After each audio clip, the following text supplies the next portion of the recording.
దీని వెనకాల ఉంటారు ఈ గణపతి. మీకు కనిపిస్తున్నారు కొద్దిగా? అసలు కనిపించలా. అక్కడే ఉండదు, లోపలికి రాకూడదు. సింధూరం కలర్ లో ఉంటారు. అవును, సింధూరం కలర్ లో ఉంటారు స్వామి వారు. వెనకాల ఈయన చేతిలోనే శివలింగం ఉంటుంది, ఆయన కుడి చేతిలో.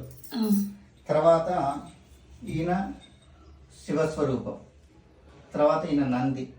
ఇక్కడ వచ్చేసి శ్రీచక్రం అన్నమాట, శ్రీచక్రం. ఇక్కడ తర్వాత గణపతి. మళ్ళీ ఇక్కడ అనంత పద్మనాభ స్వామి. మళ్ళీ ఇక్కడ ఉత్సవమూర్తి, అంటే ఏదన్నా సంకటార చతుర్థి అట్లాంటివి జరిగినప్పుడు ఇక్కడ ఈ స్వామి వారిని తీసుకెళ్ళి అభిషేకం చేసి మళ్ళీ తీసుకొచ్చి ఇక్కడ పెడతారు. తర్వాత ఇక్కడ ఆంజనేయ స్వామి వారు.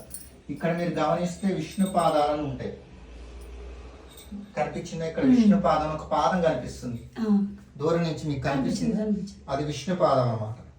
తర్వాత ఇక్కడ నంది ఉంటారు. తర్వాత అక్కడ అమ్మవారు అన్నమాట, అమ్మవారు. ఇది ఎప్పుడో పురాతన ఆలయం అన్నమాట, చాలా ఏళ్ళ క్రితం.